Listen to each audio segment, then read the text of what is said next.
หมู่คนและหมู่เทวดาทั้งหลายหกดีนั่นมีอย่างพ้องศรัทธาญาติโยมหนึ่งจิตใจดีสองความคิดดีสามอู้ดีสี่ทำดี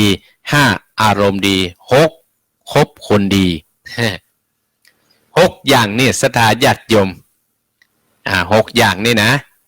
เตี่ยอาตมาภาพจะได้มาเสนอให้ศรัทธาญาติโยมให้ศรัทธาฟังทำให้ชีวิตเราดีขึ้นทำให้จิตใจเราดีขึ้นทำให้เราเป็นที่รักของเทวบุตรเทวดาและคนทั้งหลายทำมาต้านโรคปัจจุบันต้านโควิด -19 ศรัทธาญาติโยมทั้งหลายอาตมาภาพเนี่ยดีใจนะศรัทธาญาติโยมคนไทยเราเนี่ยคนเมืองเราเนี่ยเมื่อมีเหตุการณ์อะไรอย่างเราจะร่วมจิตร่วมใจช่วยกันเปิ้นขอร้องมาเฮาก็คือความร่วมไม้ร่วมมือเหี่ยปัจจัยเปิ้นขอมาเฮาไปแกล้งไปนี้เปิ้นมันก็จะทำให้เดือดร้อนกันศรัทธาญาติโยมเพราะว่าคนเมืองคนไทยเฮาเนี่ยเป็นคนที่มีอุปนิสัยในการสร้างบุญสร้างกุศลฮักกันกูคู่กูคนหกดีทำให้ชีวิตเฮาดีหนึ่งจิตใจดีศรัทธาญาติโยมคนเฮาเนี่ยศรัทธาญาติโยมถ้าเป็นคนจิตใจดีแล้วก็ย่อมจะเป็นที่ฮักของคนทั้งหลายย่อมเป็นที่พึ่งปะอาศัยของคนทั้งหลายคนจิตใจดีเฮาพอที่ไหนศรัทธาญาติโยมเฮาก็พอครูบาอาจารย์นี้เป็นต้นศรัทธาญาติโยมครูบาอาจารย์ก็เฮาก็พออภัยเป็นเนติแบบอย่างก็คือครูบาเจ้าสีวิจัยฮะครูบาเจ้าสีวิจัยครูบาอาจารย์หลายรูปหลายตนครูบาขาปีก็ดีหลวงปู่ครูบาอินเป็นต้นเนี่ยศรัทธาญาติโยมที่อาตมาภาพได้อยู่ใกล้อยู่ติดก็เขาต้องอาศัยบุญบารมีของครูบาอาจารย์คนเอามีจิตใจดีเนี่ยเป็นที่พึ่งที่ปาของคนทั้งหลายเป็นที่พึ่งที่ปาของลูกของหลานลักษณะของคนจิตใจดีเนี่ยจะต้องประกอบด้วยคุณธรรม4ประการศรัทธาญาติโยมนั่นก็คืออย่างพรหมวิหารทั้ง4มีอย่างเมตตากรุณามุทิตาอุเบกขาเมตตาก็คือความรักความอินดูสงสารกับตั้งแต่คนสัตว์หิ่งห้อยเป็นต้นเมตตากรุณาก็คือความกรุณาปราณียินดีมุทิตาก็มีความพลอยยินดีกับคนทั้งหลายที่ได้ดีอุเบกขาก็วางเฉยเป็นเรื่องเป็นราวต่อไปมันเป็นเรื่องของเขาบางสิ่งบางอย่างเขาก็ต้องวางเฉยเป็นธรรมดาก็จิตใจเขาก็จะเบิกบานอันใดเขาก็มาใส่ใจเขาอันใดเขาก็มาใส่ใจเขาจิตใจเขาก็จะหุดจะหูต่อไปเนี่ยศรัทธาญาติโยมลักษณะของคนจิตใจดีก็ต้องมีคุณธรรม4ประการก็คือเมตตากรุณามุทิตาอุเบกขานี้เป็นต้น เนี่ยบรรดาศรัทธาท่านทั้งหลายอีพ่ออีแม่พี่น้องศรัทธา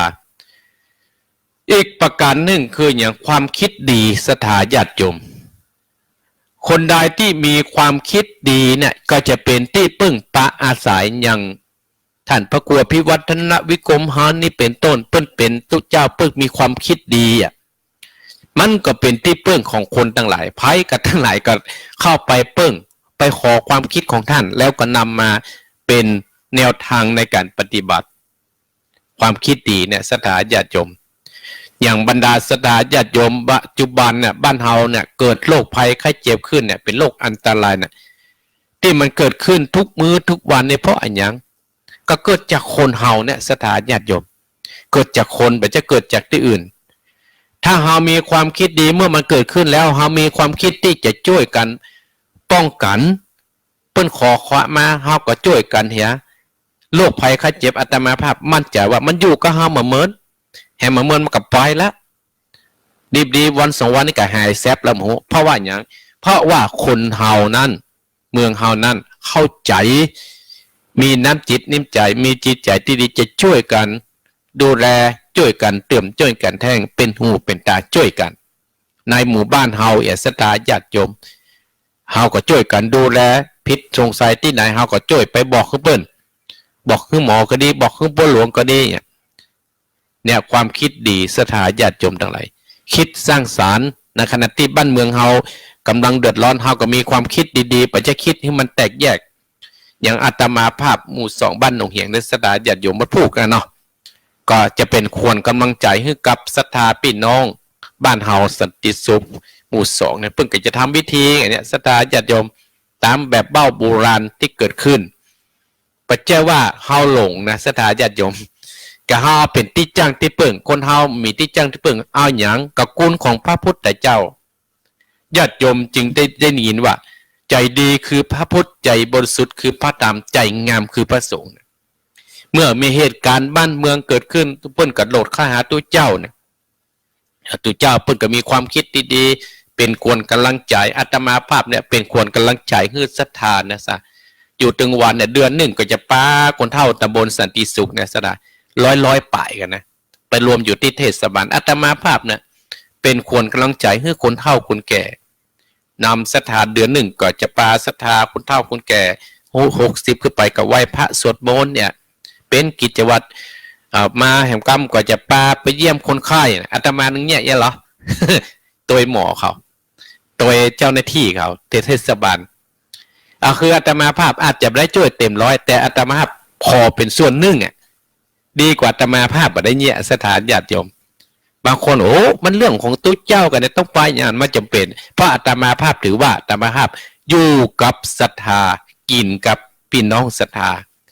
นึกเอาความกตัญญูอยู่ในสมองอาตมาภาพมาโดยตลอดจะจ่วยไปเวลาเพิ่นไปเยี่ยมไข้อาตมาภาพก็ปล่อยศรัทธาญาติโยมไปเกือบทุกครั้งที่ได้ทำมาแล้วก็2-3 วันมาพวกนี้ก็จะประชุมผู้ปกครองศูนย์เด็กเล็กมาเนี่ยเพื่อยังโรคภัยไข้เจ็บมันเกิดขึ้นเนี่ยสถานเพื่อหาป้องกันเสียก่อนเนี่ยเรามีความคิดดีๆเราก็มาเสนอแนวคิดให้กับคนตั้งหลายก็นำเอามาคิดต่อสานต่ออันนี้อาตมาภาพภูมิใจที่ได้เป็นส่วนหนึ่งของชีวิตของบรรดาศรัทธาญาติโยม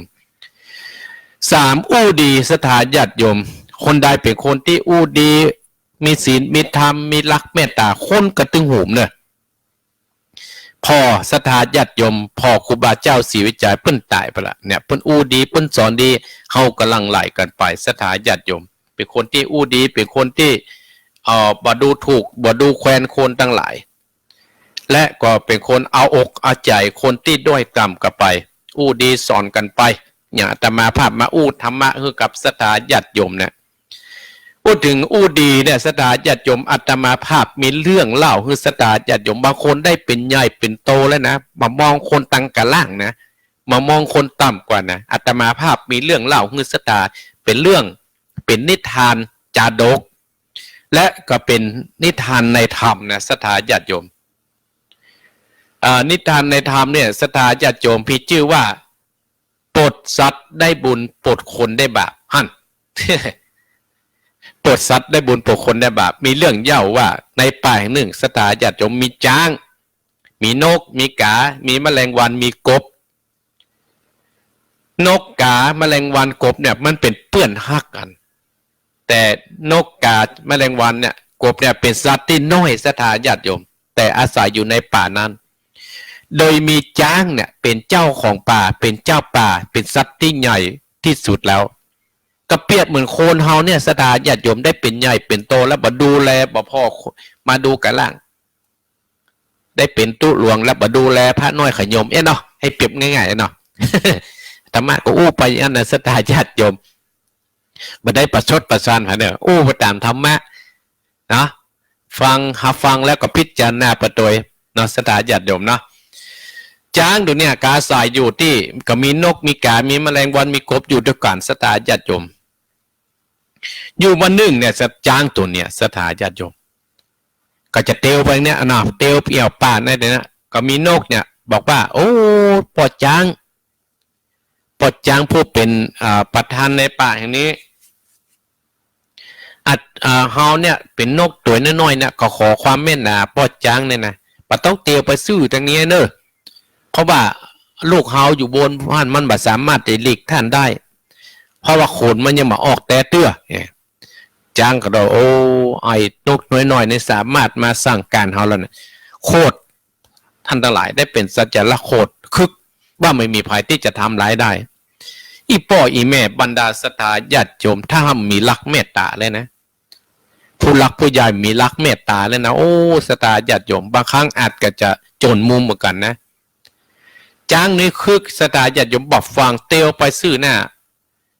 แม่นกก็พอว่าจ้างนี่จะเนี่ยได้จ้างก็เอางวงไปเอาหางลูกนกนั่นมาแม่นกก็เข้าใจว่าจ้างจ๋าลูกนกมาส่งหือศรัทธาญาติโยมจ้างคึกโคตรในใจ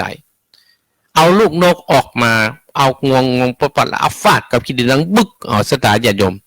ต่อหน้าแม่นกศรัทธาญาติโยมขึ้นยังบ่พอเอาตีนใหญ่ๆกระทืบย่ำจนลูกนกแหลกเร็วตายไปแม่นกศรัทธาญาติโยมได้รับทุกเวทนาบ่ฮู้จะไปเพิ่งไผแต่ตัวน้อยๆบ่ฮู้สามารถจะไปช่วยลูกได้ก็ด้วยว่าลูกตายต่อหน้าต่อตาเนี่ยศรัทธาญาติโยมก็เลยว่าโอ้นึกใจได้ว่าเฮามีเพื่อนก็คือมีกามีแมลงวันมีกบอยู่หรอก็เลยไปเอาความทุกข์เนี่ยบินไปหากาศรัทธาญาติโยมกาได้ฟังแม่นกอู้ตั้งแต่ต้นอย่างเตี้ยตมาภาพอู้ตะกี้กาก็เลยบอกว่าโอ้การตายเป็นเรื่องธรรมดาเห็นละสอนนกไงอันนี้จังทุกขังอนัตตาเป็นเรื่องธรรมดาเมื่อมีตั้งอยู่และก็มีดับไปเป็นเรื่องธรรมดาของมันแบบเรื่องบอดเตี้ยงมีเฮาก็ต้องตายเป็นเรื่องธรรมดาไพ่บรอดตั้งตายได้กาก็สอนนกก็บอกว่าใช่นะแม่กาก็คือเนื่องจากจ้างเนี่ยมันมาฆ่าลูกเฮาสองหน้าสองตาครั้งที่เฮาไปขอแล้วเฮาแค้นขันน่ะถ้าหมูจะช่วยลูกเฮาจะได้กาได้ฟังอย่างว่าโอ้การตายนี่ครั้งนี้เนี่ยมันจะตายเป็นธรรมดาจ้างมาทำร้ายจ้างมาดูถูกดูแคลนหมู่เฮาแล้วเนี่ยกึศใจขึ้นอย่างนั้นล่ะก็เลยบอกว่านกไปห้องแมลงวันและกบมาครับปรึกษาเขาจะจัดการจ้างเนี่ยแม้นว่ามันจะตัวใหญ่บ่ได้มันจะใหญ่โตบ่ได้ถ้าเรามีความสามานสามัคคีกันใหญ่ก็ใหญ่จะต้องล้มแน่นอนนี่หรอกจัดจิผมทั้งหลายนกก็บินไปหาแมลงวันกันแล้วก็บินไปหากบบอกตามที่แม่กาบอกก็เลยมาจุมนุมกับที่อยู่ของกาก็ได้วางแผนการศรัทธาญาติโยมทุกอย่างนั้นจะต้องมีแผนวางแผนกันไปบางคนเนี่ยบ่ฮู้จักบุญกูลของคนนะศรัทธาญาติโยมทั้งหลายอยู่ก็เปิ้นเนี่ยไปฆ่าเปิ้นก็มีเพื่อความค่าได้เป็นใหญ่เป็นโตสะดาแต่นกกาแมลงวันกบเนี่ยเปิ้นมีความสามานสามัคคีกันภายมีเรื่องราวอย่างก็จะช่วยเติมช่วยแทงศรัทธาญาติโยมก็ประชุมกันเรียบร้อยกับกาบอกว่าอย่าอั้นคือแมลงวันนี่นะคือกาเนี่ยไปซับกันตาจ้างเนอะแมลงวันก็บอกว่าเมื่อจ้างโดนซับกันตาละค่าจะมาไข่ขางแล้วเนอะและก็เป็นหน้าที่ของกบเนอะต่อไปญาติโยมตั้งหลายแม่กานี่ได้โอกาสจ้างผีเผือก็เข้าไปซับกันตาจ้างตึงสองแกนะบอดกับศรัทธาญาติโยมตั้งหลาย จ้างตาบอดเริ่มตาบอดเริ่มมหานัสดาแมลงวันหัวเขียวได้โอกาสก็เข้าไปไข่ขาง2-3 วันก็ไข่ขางกระตาจ้างเขาจำบอดขึ้นหน่อยสตาจะยมบาหาแล้วเจ็บก็เจ็บปวดก็ปวดเป็นบาเวเตตาสตาญาติโยมตะกอนจ้างเขาอยากกินอย่างนี้ก็หอนหมดไปได้หมดจ้างเขาอยากกินน้ำสตาญาติโยมโอ้หมูวัดด้านน้ำมีที่ไหนมืด8 ด้านกบได้โอกาสสตาญาติโยมก็ห้องเป็นเสียงกบนำหน้าอบนำหน้าจ้างนึกในใจว่าโอ้มันถึงแล้วเนี่ยฝนตกไม่ต้องมีหนองน้ำอยู่ตั้งหน้าเข้าใจอันสตาญาติโยมกระโตยเสียงกบนั่นไปสถาเพื่อขยักกินน้ำหิวน้ำมันมีไผ่เอามาฮื้อเกิดเตียวไปสถากบได้โอกาสจุจ้างหลอกจ้างไปตีหิวสถาญาติโยมจ้างก็นึกว่าที่ห้านเป็นที่อ่างน้ำติดเป็นหนองน้ำจ้างผเลิดตกเหวตายไปเรื่องนี้สอนให้เฮาเนี่ยศรัทธาญาติโยมเฮาเป็นคู่เป็นคนเฮาก็ต้องพอคนทั้งหลายที่ด้อยกว่าเฮาต้องใจรักเมตตาที่อาตมาภาพได้พรหมวิหารทั้ง4เมตตากรุณามุทิตาอุเบกขาเนี่ยศรัทธาญาติโยม บรรดาพ่ออุ้ยแม่อุ้ยพ่อออกแม่ออกด้านผู้ฟังทั้งหลายถ้าคนเฮาเนี่ยถ้ามันมีรักเมตตาเนี่ยประมาทเนี่ยอาจจะถึงเหมือนกับจ้างเนี่ยสถาญาติโยมเนี่ยก็สอนให้เฮาเนี่ยตั้นทั้งหลายเนี่ยได้รู้ว่าโอ้เฮาจะไปประมาทกันทุกวันเนี่ยเฮาจะต้องเป็นคนจิตใจดีความคิดดีอู้ดีถึงข้อที่สี่นะสถาญาติโยมยังไปไหนแต่เนี่ยเวลาก็ไล่ก้น30 นาทีแล้วสถาญาติโยมเนี่ยบรรดาสถาอิโปอิแม่พี่น้องสถาญาติโยมต่อไปเฮาก็ทำดีสถาญาติโยมทำดีเนี่ยสถาญาติโยมตกน้ำอะไรตกไฟตึงไม้ไว้แน่นอนประเดี๋ยวเนี่ยสถาญาติโยมทั้งหลายมันเป็นวิกฤตแล้วหรอไปทางใดบ่ได้ละโรคระบาดเนี่ยที่เปิ้นว่าโรคโควิดนะต่างคนก็กลัวอาตมายังกลัวเลยนะสถาญาติโยม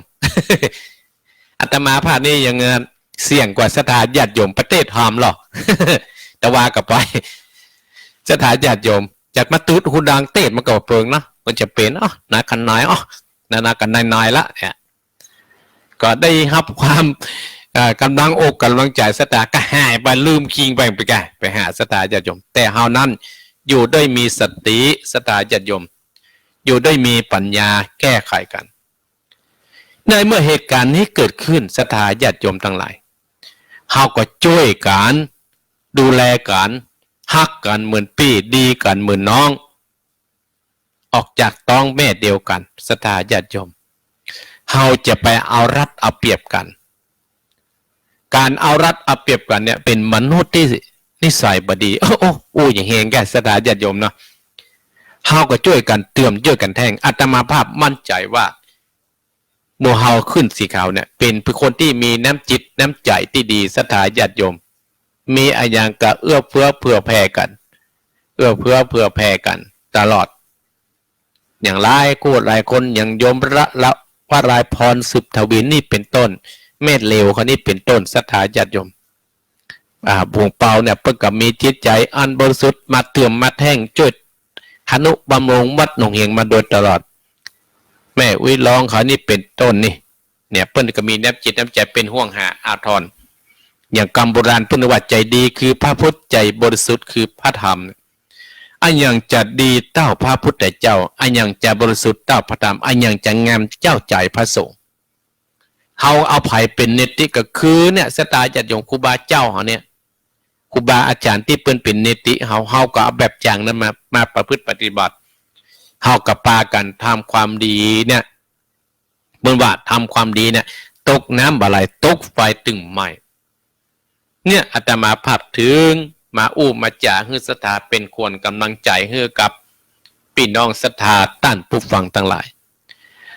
และก็เป็นคนอารมณ์ดีเฮาเป็นคนอารมณ์ดีเนี่ยก็เป็นที่ฮักของลูกของหลานศรัทธาญาติโยมพ่ออุ้ยแม่อุ้ยเป็นคนอารมณ์เครียดนี่นะลูกหลานหนีเด้อถ้าเฮาเป็นคนอารมณ์ดีเนี่ยศรัทธาญาติโยมคนก็ต้องลูกหลานเฮาก็จะต้องมาปึ้งจะต้องมาจะต้องมาอยู่เป็นกู้เป็นกีมเฮาอาตมาภาพผ่านคนเฒ่าหลายคนเป็นคนที่ขี้เกียจเป็นคนที่ขี้ทันหนีนะลูกหลานตึงไปอยู่ใกล้กับคนที่แม่อุ้ยอารมณ์ดีพูดดีจ่าดีสอนดีเนี่ยลูกหลานหูมนะโอ้เสาร์อาทิตย์ก็จะไปละเสาร์อาทิตย์ก็จะไปละเนี่ยเป็นคนอารมณ์ดีเป็นคนอารมณ์ดีนะสตาญาติโยมไปแจ้ไข้หัวตื่นมาไข้หัวขึ้นกองเรากองไปยับไปส่วนปูงเนี่ย ไปบอกโอ้อีนี่เป็นโรคโควิดเลยใครยับไปส่วนปูงกันมาแจ้อย่างอารมณ์อย่างอันนะอารมณ์ดีก็คือเป็นคนที่มีอารมณ์ดีใสสะอาดประคิดไปอิจฉาริษยาไผ่ข้อสุดท้ายสถาญาติโยมเนี่ย35 นาทีละคบคนดีถ้าเฮาคบคนดีเนี่ยสถาญาติโยมบ้านเมืองเฮาเนี่ยก็บ่เดือดร้อนในหมู่บ้านเฮาก็ตึงบ่เดือดร้อนคบคนดีบัณฑิตนักปราชญ์เนี่ยสถาญาติโยมคบคนดีเนี่ยเป็นสีแก่ตัวเป็นสีแก่บ้านแก่เมืองเป็นสีแก่วัดแก่วาสีแก่ในหมู่บ้านในตำบลเฮาห้าคบคนดีนะคนดีเนี่ยคืออย่างใดสถาญาติโยมคนดีก็ต้องมีศีลธรรมในจิตในใจเฮาเอาท ำเป็นที่จังที่เปิ่งปัจจัยถืออัตตาเป็นใหญ่ถือตนเป็นใหญ่ปัจจัยไผถือไผบอกไอ้อย่างก็บอกฟังเอาตัวเป็นใหญ่เหมือนเจ็ดจ้างเด็กกี้นะสถาญาติโยมบางคนน่ะก็คืออัตตาเป็นใหญ่คือตนเป็นใหญ่บางคนก็ถือธรรมเป็นใหญ่เนี่ยสถาญาติโยมเขาต้องเอาธรรมเนี่ยเป็นใหญ่เขาจะบ้าตนเป็นใหญ่แต่ถ้าเขาเอาตนเป็นใหญ่ก็จะเป็นลักษณะจ้างเด็กกี้เนี่ยตายบ่เข้าคิดเข้าเกลือเนาะสถาญาติโยมเนี่ยบรรดาพ่ออุ้ยแม่อุ้ยพ่อออกแม่ออกพี่น้องศรัทธาเฮาท่านทั้งหลายเตี้ยอาตมาว่าปลดสัตว์ได้บุญปลดคนได้บาปไม่เห็นเรื่องนะจะเล่าให้ศรัทธาฟังบัจเจนิทานแต่เป็นในธรรมนะเตี้ยตามภาพแต่เตดแล้วมาอู้ให้ศรัทธาฟังอันนี้เกี่ยวกับคนเกี่ยวกับสัตว์ในเมืองปาราณสีเนี่ยสถาญาติโยมมีนายพรานป่าคนหนึ่งซึ่งเป็นคนนะชอบล่าสัตว์ตัดสัตว์ตัวน้อยตัวใหญ่เอามาเป็นอาหารและเอาไปก้าเป็นไข่เอาไปค้าไปขายเป็นต้นสถาญาติโยมนายพรานป่านี่ก็เตวเข้าไปในป่าสถาญาติโยมเตวเข้าไปในป่าไปฉันบ่อน้ำบ่อหนึ่งก็นี่เสียงว่าช่วยด้วยช่วยด้วยนายพรานป่าก็ยิงเยอะไปโอ้ในบ่อมันมีตึงบอกมีตึงงูมีตึงเสือหรอมีตึงโคนนายพรานป่าก็เกิดความเมตตาที่อาตมาภาพเป็นคนเมตตามีจิตใจเมตตาต่อคนทั้งหลายต่อสัตว์ทั้งหลายแห่งเด่นว่าเป็นนายพรานป่าก็มีจิตใจเมตตาก็คึดอินโดขาดเอาไว้ยัดนี้ยัดยันอยู่ในหลุมมันก็ได้ตัดเครือนั้นได้ย้อนไปสตายจะย้อนไปอีวอกกามขึ้นมาก่อนหรอสาวขึ้นมาก่อนย้อนขึ้นไปมันกำกันงูขึ้นมาหมองูสิงย้อนขึ้นไปมันกำกับเสือขึ้นมาหมอสดาญาติโยมแล้วย้อนลงไปกับเป็นคนมนุษย์น้อยเนี่ยขึ้นมาวอกงูเสือคนได้ขึ้นมาและสถาญาติโยมตั้งก็ดีอกดีใจขอบคุณในพันป่าแต่มีคนเนี่ยจิตใจอย่างดาโมคิดขดในจิตในใจว่าโอ้เขาเป็นคนแต่อย่ามาเอาหมูสัตว์เนรสารขึ้นมาเสียก่อนขึ้นมาเนี่ยน้อยอกน้อยใจเครียดแค้นในจิตในใจกระแต่งแส่แช่งสถาญาติโยมอาตมากึดถึงบทกรบทหนึ่งว่าอย่างก็งัวควายจังม้าตายแล้วดึงนั้นดุเข่าหายยังเอาใจกันได้เนี่ยจ่ายลงสุดปุ่มได้ใส่คนเฮายังกินลำอินต้องเนี่ยคนเฮาสหายพี่น้องตายและภัยมุงข้องอะไรสุดแต่ดุพวกเขายังอาข้างไกวกลัวจักเป็นผีภัยมันหลอกบ้านได้นะกันมาขึ้นถึงก่อนบทเนี้ยสถาญาติโยมญาติโยมในพันป่าก็กึศใจว่าอยู่มาเมินนานพอสมควรกึศจะว่าเขาลองจ่ายไงว่าวอกงูเสือคนเนี่ยพายจะมีหูจักกุลกันเนี่ยก็เลยเตียวไปหาอีวอกก่อนสถาญาติโยมอีวอกหารโมโคโมในพันป่าก็ถึงบุญคุณน่ะนึกถึงบุญคุณกับหารเลยก็ฮ้องหมูเจ้าหมูเอาน้ำผึ้งเนี่ยมาถวายเอามาฮื้อกับในพันป่าในพันป่าก็ขอบคุณเนอะข้าก็มีข้าไม่ตั้นมาได้นึกถึงเมื่อเขาได้พบปะกันเมื่อเขาก่อนบอกว่าโอ้มีอะไรอย่างก็เอิ้นมาเนิ่นท่านนายพันเนี่ยดีอกดีใจสถานด้วยความจริงใจและจริงใจได้ช่วยกันนะว่าตกน้ำบาดตกไฟมาไม่ความดีนะสถานญาติโยมแล้วก็เตียวไปหางูเห็นงูสิงงูก็บอกว่าโอ้ท่านนายพันมาข้าก็ดีใจละข้าเกิดเป็นตุกในเกิดมาเนี่ยเมื่อก่อนนะข้าไม่ได้ทำบุญสุนทานเนี่ยไอ้หรอข้าขอเอาทรัพย์สมบัติเนี่ยเอาพื้นท่านนะไปกินบัตตันดีกันในพันป่าสถาญาติโยมบอกว่าโอ้ป่องงูเฮายังเอาไปแล้วให้ปิกมาเนาะเขาจะปิกมาไงเพื่ออยากไปลองใจเสือเหมาะสถาญาติโยมโอ้ลงใจเสือเนาะไปหาเสือก็ดีอกดีใจสถาญาติโยมก็อาศัยสั่งวานที่ไปกินคนนะในพันป่าก็เตวว่าวอกก็ดูละงูก็ดูละเสือก็เดือดซัดอย่างเงี้ยก็เลยไปหาคนสถาก็คือได้ช่วยคนกระเตวเข้าไปในเมืองปาราณสีให้กันไอคนเนี้ยสถาญาติโยมหันในพันป่ามากับกึดโคตรทันทีเลยกึดโคตรทันทีเลยว่าอย่างใดข้าวก่อนมาช่วยกลัวช่วยซัดเดือดสันก็กึดหันซ้อยที่เสือเพื่อก็คือว่าโอ้อันนี้เป็นเสือเป็นซ้อยของลูกพญาเจ้าเบืองเขาจะต้องฆ่ากันได้โอ้โถสถาหันนึกว่าจะหูจักกูลจักขุนสถาคนนี้ก็มาหูจักกุลก็เลยไปแจ้งให้เจ้าพญาเมืองปาราณสีพญาเจ้าเมืองก็มายับ ในพันป่านี้ปล่อยสถาญาติโยมทั้งหลายโอ้เรื่องราวยาวนักสถาญาติโยมเรื่องราวยาวขนาดถ้าอาตมาภาพอู้จ๋าเนี่ยจะไม่ได้เปิดสายให้บรรดาสถาพ่ออุ้ยแม่อุ้ยล่ะความจริงอาตมาภาพเกียมไว้จัดนักนะในตอนเจ้าเนี่ย3-4 เรื่อง5 เรื่องก่อนวันนั้นออกก่อนวันนี้จะมานี้สถาคือสถาอยู่ก่อนไปกุ้มเขาจนเสี่ยงชั่วโมงเนี่ยกันเนาะสถาเนาะอันนี้เพิ่นบอกว่าหลักธรรมที่อาตมาภาพถ้าจะให้มีความสุขชีวิตที่ดีเนี่ย1เป็นคนจิตใจดีมีความคิดดีพูดดีทำดีอารมณ์ดีคบคนดีอย่างที่อาตมาภาพได้ได้จ่ามาเป็นเวลาพอสมควรที่อาตมาภาพจะได้เปิดสายให้สถาญาติโยมลองเปิดสายโทรศัพท์ก่อนเปิดสายวันนี้เปิดสายให้สถานี่10 นาทีหลังนี่สถาญาติโยม10 นาทีหลังนี่นะกำลังเปิดโทรศัพท์อยู่เนอะไปฟังแล้วเป็นจะได้มีความคิดเป็นจะได้จะถามจะจะจาอาตมาภาพลองเปิดสายเนาะก็สถาญาติโยมก็ลองมีโอกาสก็5:42 นาทีแล้วเดี๋ยวอันนี้42 นาทีแล้วเอาลงโทรมาสถาญาติโยม0828857225อุ้ยร้องว่าจะได้ห้วย5โทรมาแล้ว548จะเดินปอนวันพระเจ้าท่านพระครูแม่อมรเจ้าแอบฟังอยู่ฟังได้แต่เตะทำมาเจ้าแม่อมรทาด้วยข้างเจ้านี่กำลังใจท่านพระครูอยู่เนอยินดีนะแม่เนอเจ้ารักษาสุขภาพด้วยเนอท่านเนอขอบคุณแม่นักเนอที่เป็นกำลังใจให้น้องเจริญปอนกำลังใจเนี่ยสถาญาติโยมเจริญปอนไปเจ้าพระครูแม่ปานีก็เบิ่งแล้วแม่ปานีขอโทษก่อนกันเด้อบ้ามาข้าวยินดีเป็นอีกอย่างพระครูสอนดีละมันอกมันใจดีมันอกมันใจเนาะยินดีเนอะห่างไปเลยเนาะยินดีเนอะที่มันว่าดีนั่นน่ะเนาะยินดีบุญรักษาเนาะไหว้จ่าพระครูเนอะกำลังใจติดตามตลอดเนอะคุณเนอะแม่ตุ๊ดปึงนี่บอกว่าเจริญปอนเจริญปอนแม่ปานีเจริญปอนสายต่อไปอยู่ที่ไหนต้นเพิงเวงหนองลองแม่อย่างฮะแม่อย่างฮะแม่บุญศรีแม่บุญศรีว่าจะได้โอ้เข้าใจดีแล้วเนาะถามว่าครูเนาะเข้าใจดีกะเจ้าเป็นจะได้หนูกะที่สนใจแบบว่าเฮาจูนปืนได้แล้วมีพระคุณแล้วบุญคุณแล้วก็ลืมเหมือนกันท่านพระครูอาตมาบ่ลืมแม่บุญศรีเนอะเจ้ายินดีเนอะเจ้าเจริญปอน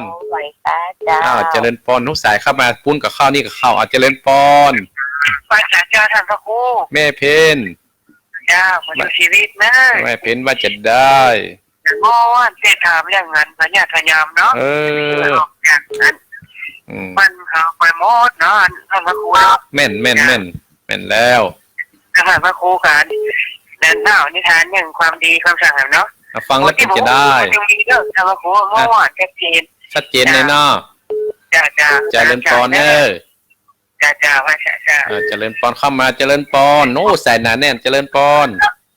อาจารย์พระครูว่าจะได้ที่ดีทำดีสบายต้องสบายใจตัวท่านพระบุญมีครับนึกว่าฟังกันนี่ฟังกันแหละฟังเนาะโอ้ฟังกันไม่เจ้าม่วนดีเนาะใจได้เนาะ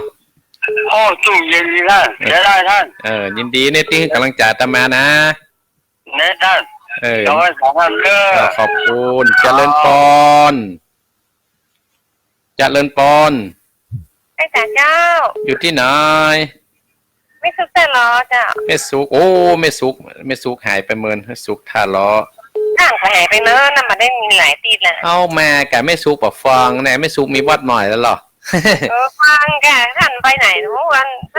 กปีกับไปได้มามีได้กินฟังแค่จะได้กินแค่จานมันยงเลยยินดีเนาะฟังแล้วเป็นจะได้ขอบคุณเนอะจ้าภาษาเจ้าจะเลินปอนไม่สุกแต่เจริญปอนโน้สายนั้นแน่นทั้งพุ่นกับมาทั้งนี้กับมานอกเจริญปอน ครับกาวชาครับ ขอบคุณครับพ่อบุญธรรมรักษาสุขภาพเนอะ ครับผมท่านก็เช่นกันเนอะ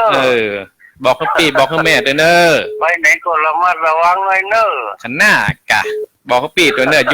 ยู่ใกล้เพื่อนนะเนอะ ครับ ยินดีนะครับ บุญรักษา ครับกาวชาครับ เจริญปอนเจริญปอนโอ้สายหนาแน่นม่วนเนาะวันนี้ หวานคะแนนเต้ ว่าอย่างได้แม่ทัพแม่บ่ะใช่ป่ะเนี่ย หายอ่ะ ไม่หลวงหายโควิดที่ออกไปแล้วมันมาได้ไปแกะไปรีนี่ กระเต้ทำแต่กี้แล้วเหรอไม่หลงฟาน แกะเกี่ยวกับประยุทธ์เนี่ย อดอยู่บ้านพักผ่อนก่อน กระครัวปีใหม่เนี่ยแกท่าน ยินดีเนอะ เจ้า สวัสดีขอบคุณได้ซองนี้ไปฝากท่านอาจารย์บรรยงอยู่เนอะ เจ้า เจริญปอน ไม่หลงปานเจริญตัดจกเจริญปอน ไว้ฟ้าพระคนเจ้า อยู่ที่ไหน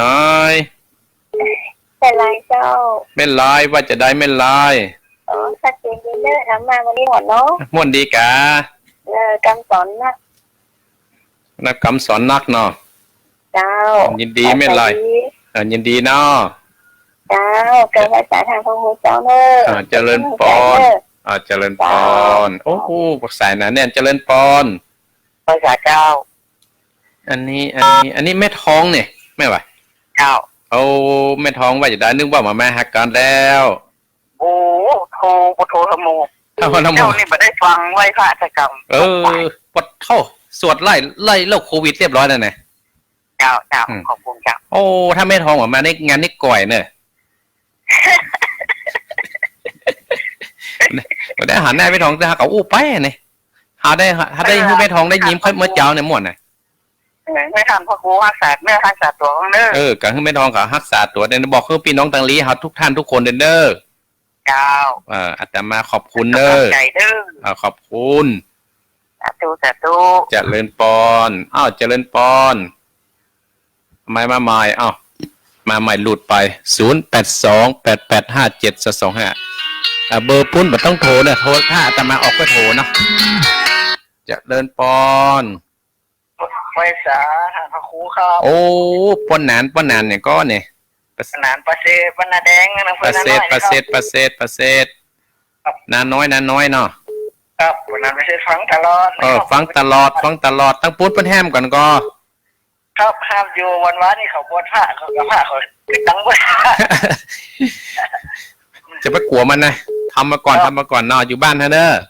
ครับผมเจ้ากลัวครับตั้งเป็นพูดน้ำเขาทำวุ้นมา ยินดีเนาะ ครับ ป้อนานประเสริฐเนอะ ครับ ขอบคุณพี่น้องน่านเป็นห่วงพี่น้องน่านทุกคนเนอะเจริญปอน0828577725โอ้ถ้าพูดกับรุ่มรำแล้วใกล้จะหมดเวลาแล้วเปิดโอกาสขนาดเจริญปอน ข้าพเจ้าท่านหลวงปู่เจ้า อันนี้แม่คำมูล เจ้าโยมแม่ฟังอยู่เนอร์ชัดเจนดี แม่คำมูลเวียงปะเป้า เจ้าโยมแม่โทรมาให้กำลังใจท่านทุกค โอ้ นเนอร์ อาตมาเป็นกำลังใจให้แม่คำมูลต้องเวียงปะเป้าฮะเนอะ เจ้ารักษาสุขภาพโดย แม่คำมูลกับรักษาสุขภาพนะแม่เนอะ เจ้ากับไว้สารนะเจ้า บุญรักษาเจริญปอน ไว้สาครับท่านพระครู อันนี้เด็กกันเนอะ จำได้อยู่ก็ เด็กกันเนอะผู้พิการทางสายตานั่นก็ ดอยหลังข้าม โอ้ใช่ เสียงมันเหมือนกันโดยหลังท่ามแอคโควิด ครับผม โอ้หายไปไหนแอคโควิด ก็มัดโฟปฏิสกี้ก็ทำเป็นเจ้าโฟเข้าเบอร์พวกเนี่ยเป็นเจ้าไผ่มุก มันมีนอกปูนมีให้มีที่เนนเขาบอก ครับเนียนครับแต่เราไปแจ้งไอ้นายเก่าแต่ปกติตามนั้นพระครูตลอดนะจ๊ะ โอ้ยินดีแอคโควิดเนอะที่มีงานแอคโควิดกับมาให้กำลังใจตามมาภาพมีอย่างกับเอิ้นมาเนอะ ครับแล้วก็ว่าอู้กับพระตุลงยองนะว่าประเด็นนี้ได้ยินแค่เสียงกันแล้วมันไอ้การงานอะไรพวกก็ปิดหมดครับ ปิดหมดละเนาะยินดีแอคโควิดนะครับ มันต้องเป็นตลกอย่างสักอย่างเนาะท่านพระครูเนาะ ใช่แล้ว ยินดีเนอะ ค ครับผมกำลังใจให้ท่านครูอยู่เลย เจริญปอนไอ้โควิดเจริญปอน ไว้พระเจ้า แม่บัวเขียวมาแล้ว เจ้า วันนั้นแม่บัวเขียวเขาถามจังเพราะก่อยแตะไก่บาทต่างบ้านหนูได้ ครับ ก่อยบ้านบัวเขียวก่อยแตะไก่บาทเนาะห้วยสมป่วยอ่ะ วกไก่ตะใดเราเจ้า เขาว่าก่อยเนอะเหรอเขาไปถึงจำตองอ่ะเนี่ย 2 กิโลบาทได้ 22 กิโลกะ 22 กิโลเจ้า มันเป็นลาดยางขึ้นถึงดอยว่ะ เจ้าระยะขึ้นเลยเจ้า อ๋ออาตมาไปถึงที่หน้าอำเภอกับพวกก่อยแต่ไก่ปิ๊กไปฮะก่อยเนอะเหรอก่อยเนอะเขาไว้หนีโรคโควิดไปอยู่ทางดอยเนี่ยกับแม่บุกเขียว หนีไปอยู่ในป่าตัวหอมตอนดี เจ้า ยินดีแม่บุกเขียวเนอะ เจ้าไว้พระเจ้า บุญรักษาแม่บุกเขียวเจริญปอน เจ้าไว้สาเจ้า อันนี้อยู่ไหน มัดหาว โอ้โดยหลอกกำลังแม่ประเดี๋ยวนี่แม่อ้วน มันติดเนี่ยมันไป แสดงว่ากับคนโทนนักเนาะ โจรตัวนั้นก็นึกว่าโจรมันจะเข้าไปแต่ทีเดียวมันมาได้ ประเด็ก แม่โอ้ยวันลูกเลยยัง ลูกแล้ว แจ้งแล้วก็หาอยู่นั้นนี่ครับหัวได้แจ้งในมือเดียว โอ้แจ้งแล้ว ถ้าแจ้งแล้วก็ได้แล้วอันได้จะจบแล้วนะ แล้วฟังท่านวรรณชัยต่อเนอร์ เจ้า บุญรักษาแม่อุ้ยวันเนอร์รักษาสุขภาพเนอร์ มันต้องไปสังวรมันต้องไปวิตกมันจักมัน ถูกต้องเนาะ ชวดมนต์ตลอด ยินดีเนอร์ เจ้าไว้สาเจ้า บุญรักษาเจริญปอนแม่อุ้ยอ้วนไปแม่อุ้ยอ้วนศรัทธาญาติโยมเนาะอาตมาภาพอยู่กับศรัทธาญาติโยมก็ยังโทรยังได้อยู่เห็น5 นาทีสุดท้ายนี่นะก็อนุโมทนาก็ขอบคุณแม่อามอนทาโดยข้างแม่ปณีต้นเพิงแม่บุญศรีสังเรงต้นเพิงแม่เพนคนสู้ชีวิตตาจ้างพ่อบุญมีเมืองกลางแม่สุกตาล้อพ่อบุญธรรมป่งหนองแล้วก็ แม่หลวงปันตาจกแล้วก็แม่ไลเวียงป่าเป้าแม่ทองลีปนันประเสริฐนาน้อยแม่ขมูลเวียงป่าเป้าไอ้โควิดไอ้โควิดหลังถ้ำโดยหลังถ้ำแล้วก็แม่บัวเขียวห้วยส้มป่อยแม่อุ้ยอวนบ้านหนองเหียงเฮานี่บ้านสันติสุขสถาญาติโยมโอ้ถ้ามีภัยละก้าเนาะมีภัยอยู่แต่พี่น้องศรัทธาแต่มาภาพบอกให้ไปไหนว่าเป็นควรกำลังใจให้ศรัทธาญาติโยมเป็นควรกำลังใจให้ศรัทธาญาติโยมพี่น้องศรัทธาพ่ออุ้ยแม่อุ้ยพ่อออกแม่ออกพี่น้องศรัทธาขยะสายสุดท้ายอาตมาชาติจะล่ำลา082-8857-225สายก้อยสายไก่แข่งก่อนจะสายตั้งเหนือตั้งใต้สายสุดท้ายถ้ามีก็จะปั่นปนแล้วนะ ถ้ามีก็จะปั่นปนแล้วเนอะศรัทธาญาติโยมนะสายสุดท้ายถ้ามีภารก้าเน้นมิกเขาจะเข้ามาปิดละหันเน้นมิกก็จะเข้ามาปิดแล้วอันนี้มันมีใครมาบ้างญาติโยมนะขออนุโมทนากับพี่น้องศรัทธาญาติโยมทุกท่านทุกคนเนอะที่ได้เข้ามาดูเข้ามาเป็นกำลังอกกำลังใจให้อาตมาภาพเนาะบุญใดกุศลใดพี่น้องศรัทธาแม่เดือนเพลงเบิกเข้ามาละแม่เดือนเพลงก็มาละกับช่างสันปะตองรับตึกเป็นอ่างน้ำสายสุดท้าย683สายสุดท้ายแต่เจริญปอนเป็นบาสุปสิกา เจ้าไว้สาเจ้าท่านพระครู อยู่ที่ไหน ประเด็นในเจ้าประเด็นในเมืองประเด็นต้นใจ ประแดดได้ยินอยู่กับแม่ ได้ยินอยู่จ้ะ ประแดดเนาะประแดดแม่ฟังตั้งแต่แม่บัดลอยไปไหนกันแม่ฟังขึ้น104กะ เจ้า104เจ้า 104เนาะอาตมาภาพบ่มีไผโทรแล้วขอบคุณบัดแดดเนอ จ้ะไม่นอนนะเจ้า ยินแม่หยังก็ ไม่นอน แม่นวลอายุเท่าใด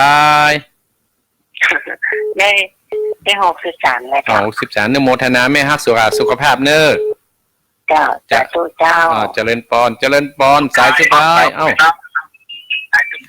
แม่ประแดดโทรมาแล้วในเวียงเจริญปอน ครับผม อันนี้อุบาสกอยู่ไหน อันนี้ลูกหลานแม่อุ้ยเมืองจากดอยเต่าเด้อ โอ้โดยตาไม่ฟังหานี้อย่างแน่ อ๋อพอดีจะขึ้นไปเก็บลำไยที่หนองตองนะครับ โอ้ลูกโดยตามาเนาะ แฟนน้องปอครับ โอ้ แฟนน้องปอ จำเสียงได้อยู่ก็ชื่อมาออกไปได้ จำหน้าอยู่ คนยิ้มง่ายเนี่ยบัตรเจริญยานขึ้นลอยๆเนอะ ครับขอบคุณจักนะครับพ่อหลวง ยิน ปู่ ยินดีเจริญปอนเอ้าปิดมีอุบาสกอุบาสิกา พี่น้องโดยเต่าและพี่น้องสายเหนือ โดยเต่าเปิดบ้านน้อยเนี่ยสถาญาติโยมลูกหลานของแม่อุ้ยแม่อุ้ยเมืองนะแฟนของน้องปอและกับปาแดดแม่นวลอายุ63ท้ายที่สุดนี้ก็ขออนุโมทนากับพี่น้องสถาญาติโยมท่านผู้ฟังทุกขั้นทุกคนที่ได้ฟังอาตมาภาพตั้งแต่เวลาตีสี่มาและสถาญาติโยมอาตมาภาพก็ขอบพระคุณกับพี่น้องศรัทธาญาติโยมทุกท่านทุกคนเลยเนาะ